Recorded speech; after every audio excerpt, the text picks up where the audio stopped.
இவன் தான் அந்த திருட்டு ஃபெல்லோவோட தம்பி ஃபெல்லோ. நம்ம ஊர் ராமர் அணில், இந்த ஊரில் சிப்மாங்க்குன்னு சொல்கிறாங்க. இவன் போண்டா அணில், ஸ்குரில். இவனுக்கு 2 பேரும் சரியான பார்ட்னர்ஷிப்பு. ஒருத்தன் இவன் லேசாக தவுற மாதிரி தவுவான், அவன் விருக்குன்னு ஓடுவான் பாருங்க, எல்லா பறவைகளும் பறந்துடும். அதுக்கப்புறம் இவனுக்கு 2 பேர் மட்டும் நிதானமாக சாப்பிடுவானுங்க. அதே மாதிரி வாய் வச்சிருக்கிறானா, வாய்க்குள்ளார பைய வச்சு தைச்சிருக்கிறானான்னு சொல்ல முடியாது. அப்படி இந்த பக்கமும் அந்த பக்கமும் ஃபுல்லாக போட்டு கதக்கிக்க வேண்டியது. அப்புறம் கொண்டு போய் எங்கேயோ வச்சுட்டு வர்றான். அப்புறம் குளிர்காலத்தில் சாப்பிட்றதுக்காக பொறுமையாக சேர்த்து வச்சுக்குவான் போல இருக்கு. அந்த மாதிரி அவன் கொஞ்சம் விறுக்கு விறுக்குன்னு ஓடுவான். இவனுக்கு பயமே கிடையாது. இவன் வருவான், சலாம் வைப்பான், தண்ணி குடிப்பான், சொரிஞ்சுக்குவான், அப்படி டான்ஸ் எல்லாம் போடுவான், எல்லாம் பண்ணுவான். இவனை பார்த்து இப்போ நம்ம தான் பயந்துக்க வேண்டியதாக இருக்குது, எங்கே மேலே விழுந்து புறாண்டிடுவானோ அப்படின்னு சொல்லிட்டு.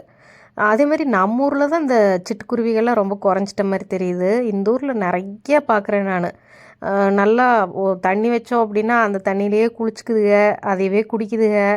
பட் மாதிரி இப்போல்லாம் வந்து சாப்பாடு வைக்க மறந்துட்டோம் அப்படின்னா, பேர்ட் ஃபீட் போட மறந்துட்டோம் அப்படின்னா, அது வரிசையாக வந்து உட்காந்துக்குதுக, ஞாபகப்படுத்துதுக. நீ மட்டும் தட்டில் சாப்பாடு போட்டு வந்திருக்க, எனக்கு இங்கே அப்படின்னு சொல்லி கேட்குற மாதிரி வரிசையாக வந்து உட்காந்துக்குதுக. இதை பார்க்குறதுக்கு வந்து தண்ணி குடிக்கிறது, அந்த மாதிரி சாப்பிட்டு போகிறது, இதெல்லாம் பார்க்குறதே ஒரு சுகம்தான். இந்த திருட்டு ஃபெல்லோவையும் தம்பி ஃபெல்லோவையும் பிடிச்சவங்க சப்ஸ்கிரைப் பண்ணிடுங்க.